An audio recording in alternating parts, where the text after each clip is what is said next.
نحمده ونصلي ونسلم على رسوله الكريم اما بعد اعوذ باللہ من الشیطان الرجیم بسم اللہ الرحمن الرحیم انا انزلناه فی لیلۃ القدر وما ادراک ما لیلۃ القدر صدق اللہ العظیم۔ اللہم صلی علی سیدنا و مولانا محمد معدن الجود والکرم وآلہ وصحبہ وبارک وسلم۔ الصلاة والسلام علیک یا سیدی یا رسول اللہ وعلی آلک واصحابک یا حبیب اللہ۔ حمد و صلاۃ کے بعد اللہ تعالیٰ نے قرآن مجید میں ارشاد فرمایا کہ انا انزلناہ فی لیلۃ القدر، فرمایا بے شک ہم نے اس قرآن پاک کو لیلۃ القدر میں نازل کیا ہے، قدر والی رات میں نازل کیا۔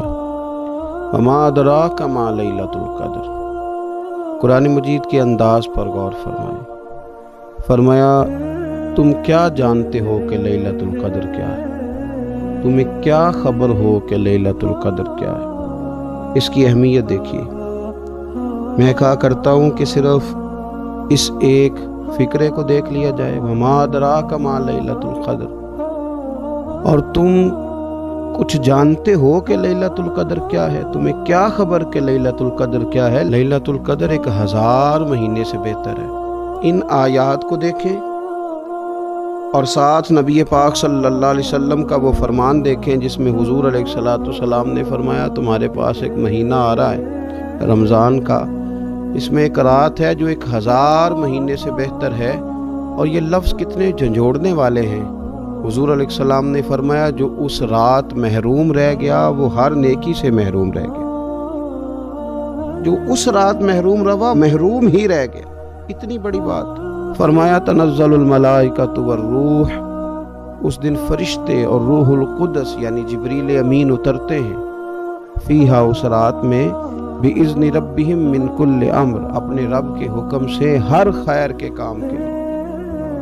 سلام، یہ رات سلامتی والی ہے، ہی حتی مطلع الفجر، یہاں تک کہ فجر طلوع ہو جائے۔ سرے شام سے لے کر مغرب سے لے کر فجر تک یہ رات سلامتی والی۔ اس کو لیلۃ القدر اس لیے کہا جاتا ہے، ہمارے مفسرین فرماتے ہیں کہ اس دن قدر والی کتاب قرآن پاک قدر والے محبوب پہ نازل ہوئی اور قدر والی امت کی طرف بھیجی گئی۔ نبی پاک صلی اللہ تعالیٰ علیہ وسلم نے جب پرانی امتوں کی عمریں دیکھی، نہ کسی کی 1000 سال ہوئی، کسی کی اس سے زیادہ ہوئی، تو اللہ کے محبوب علیہ السلام کے دل مبارک میں یہ خیال آیا کہ میری امت کی عمریں تو بڑی تھوڑی ہوں گی، تو کیسے اتنی لمبی نیکیاں کر سکیں گے؟ تو اللہ تعالیٰ نے پھر لیلۃ القدر عطا فرمائی۔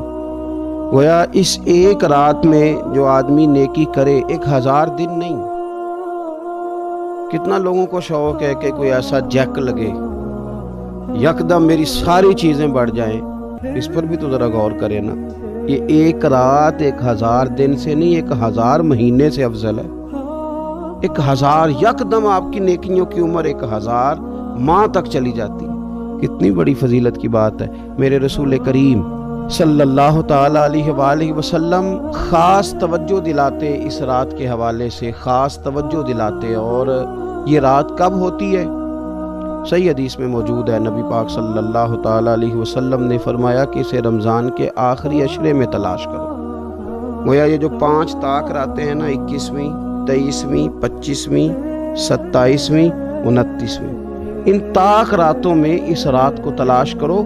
اس رات اللہ کے فرشتے نازل ہوتے ہیں، آسمان دنیا پر، زمین پر فرشتے اترتے ہیں۔ حضرت جبریل امین علیہ السلام انہیں لے کر کے آتے ہیں، اور فرشتے کیا کرتے ہیں کہ جو بندہ اس رات اللہ کی یاد میں موجود ہو، جو بندہ اللہ تبارک و تعالیٰ کے ذکر میں موجود ہو، جو بندہ اس دن اللہ تبارک و تعالیٰ کی بارگاہ میں کسی بھی طور پر حاضر ہو، فرشتے اس کے لیے دعائے مغفرت بھی کرتے ہیں اور رب کی بارگاہ میں التجائے رحمت بھی کرتے ہیں۔ اور ایک روایت میں ہمیں یوں بھی ملتا ہے کہ فرشتے اسے مصافحہ بھی کرتے ہیں، ہاتھ بھی ملاتے ہیں۔ دیکھیے نا کتنی سعادت مندی ہے کہ انسان عبادت کر رہا ہو اور فرشتے اس کی زیارت کو آئیں۔ ہمارے صوفیاء فرماتے ہیں تو پکا پروگرام بنا لے عبادت کا، فرشتے کئی بار تیری زیارت کو آیا کریں۔ اور پھر ایک اور بات یہاں بڑی قابل توجہ ہے کہ انسان جب محسوس کرتا ہے نا مجھے کچھ دیکھ رہا ہے، تو ذرا اس کی عبادت کا انداز بھی تھوڑا تبدیل ہو جاتا ہے۔ تو اگر یہ ذہن ہو ہمارا کہ ہمیں فرشتے دیکھ رہے ہیں اور وہ والی مخلوق دیکھ رہی ہے جو ہماری ڈائری ڈائریکٹ لے جا کے ہمارے رب کی بارگاہ میں پیش کرے، تو پھر کچھ زیادہ ہی توجہ مسلمان کی ہونی چاہیے، زیادہ ہی انہماک ہونا چاہیے، وہ کھو جائے۔ ٹھیک ہے ہم کمزور بھی ہیں، ہمارے اندر کچھ پریشانیاں بھی ہیں، ہماری بیماریاں بھی ہیں، ہم لاغر بھی ہیں، ضعف بھی آ جاتا ہے، تھکاوٹ بھی ہمیں آ لیتی ہے، لیکن لمبی تو بات ہی کوئی نہیں، 5 تو طاق راتیں۔ حضرت سیدہ عائشہ صدیقہ رضی اللہ تعالیٰ عنہ ارشاد فرماتی ہیں کہ جب رمضان کا آخری عشرہ شروع ہوتا تھا نا تو نبی پاک اپنی کمر کس لیتے تھے عبادت کے لیے، خود بھی رات کو اٹھتے تھے، ہمیں بھی جگاتے تھے، کیونکہ سونے کے دن تو نہیں، یہ تو جاگنے کے دن ہے۔ ساون کی کالی راتوں میں جب بوندا باندی ہوتی ہے وہ راتوں کو اٹھ اٹھ روتے ہیں جب خلقت ساری سوتی ہے، یہ رب کے بندوں کی شان ہے۔ اور ویسے بھی درویش کہتے ہیں کہ رات پوے تے بے درداں نو نیند پیاری آوے، درد منداں نو تے یاد سجن دی سوتیاں بھی آن جگاوے۔ تو یہ وقت ہے خاص، اس خاص وقت اس بات کی طرف ضرور توجہ کرنی چاہیے۔ اور یہ جو کہا گیا نا کہ فرشتے نازل ہوتے ہیں بِإِذْنِ رَبِّهِمْ مِنْ كُلِّ امر، اللہ کے حکم سے آتے ہیں اور ہر کام کے لیے، ہر امر خیر کے لیے آتے ہیں۔ اس میں بھی ہمارے مفسرین نے لکھا ہے کہ وہ تمہارے لیے پورے سال کا فیصلہ کریں گے کہ تمہیں کیا دیا جائے گا، تم کیا حاصل کرو گے اللہ تبارک و تعالیٰ کی بارگاہ سے۔ تو اس کا معنی یہ ہوا کہ پھر تو یہ لینے کی رات ہے، ایسا نہ ہو کہ فرشتے آئے ہوں رب کی بارگاہ سے یہ پیغام کرم ہو کہ دینا ہے اور لینے والے سو رہے ہوں، وہ آرام میں ہوں۔ تو یاد رکھیں خیرات اسی کے پیالے میں آتی ہے جس کا پیالہ سیدھا ہوتا ہے، اور اگر پیالہ ہی سیدھا نہ ہو تو خیرات پھر پیالے میں نہیں آیا کرتی۔ تو پھر اس کو جو کہا گیا نا کہ یہ سلامتی والی ہے، تو اس میں ایک اور بات بھی ہمارے پھر مفسرین نے لکھی ہے کہ اس رات شیطان تو ویسے ہی قید ہے، اس رات بندے کا نفس بھی نہیں اسے تنگ کرتا۔ یہ طاق راتیں اتنی حسین ہے کہ تھوڑی سی بندہ ہمت کرے تو اللہ عبادت کے لیے اس کے دل کو قرار عطا کر دیتا ہے، اسے سکون ملتا ہے، طبیعت ٹھنڈی ہو جاتی ہے اور وہ بڑے ذوق کے ساتھ اللہ کی عبادت کرتا ہے۔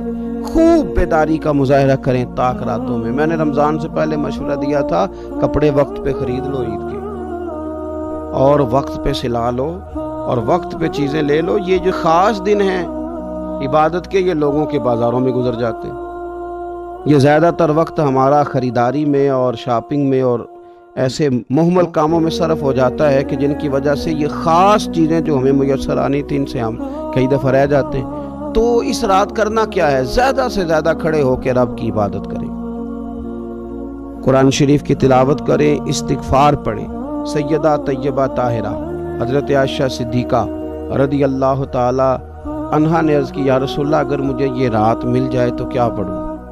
تو فرمایا عائشہ تم یہ دعا مانگنا، اللہم انکا عفو، اے اللہ بے شک تو درگزر کرنے والا، تحب العفو، اور تو درگزر کرنے کو پسند بھی کرتا ہے، فاعف عنی، ہم سے بھی درگزر فرما، ہمارے گناہوں کو معاف فرما۔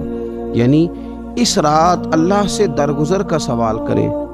جو لوگوں کے سامنے اپنی خطائیں ہوتی ہیں وہ تو ویسے بیچارے ہر وقت معافی مانگتے رہتے ہیں، جن کے پیش نظر اپنی غلطیاں ہوتی ہیں، جو اپنے رب کریم کی بارگاہ میں حاضر ہونے کا ارادہ رکھتے ہیں صاف ستھرا ہو کر، وہ تو ویسے ہی معافی کے طلبگار ہوتے ہیں۔ تو یہ تو خاص چانس ملا ہے معافی مانگنے کا، تو بالکل سستی کا مظاہرہ نہ کریں، بالخصوص وہ لوگ جو اعتکاف میں موجود ہیں۔ نیند تو کسی وقت بھی آ جاتی ہے، آپ دوپہر کو بھی ذرا چپ کر کے لائٹ آف کریں تو یہ آ ہی جاتی ہے۔ آپ سر شام بھی تھوڑا سا کھانا کھانے کے بعد اگر کمر سیدھی کرنے کو بھی لیٹ جائیں تو نیند تو پھر بھی آ ہی جاتی ہے۔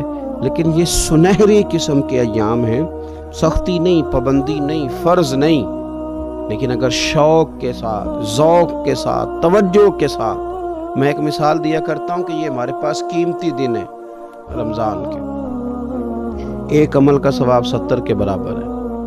تو جس طرح انسان کے پاس کوئی چیز تھوڑی دیر کے لیے آئے تو اس نے جانا ہو تو لوگ اس سے زیادہ فائدہ اٹھانے کی کوشش کرتے ہیں۔ دیہاتوں میں نا غریب گھروں میں استری نہیں ہوتی تھی، ہر گھر میں نہیں ہوتی تھی، تو کسی پڑوس سے استری لے کے آتے تھے تو بوڑھے لوگ یہ کہا کرتے تھے کہ زیادہ کپڑے استری کر لو، استری واپس کرنی ہے۔ جس چیز کو واپس کرنا ہو تھوڑی یہ دیر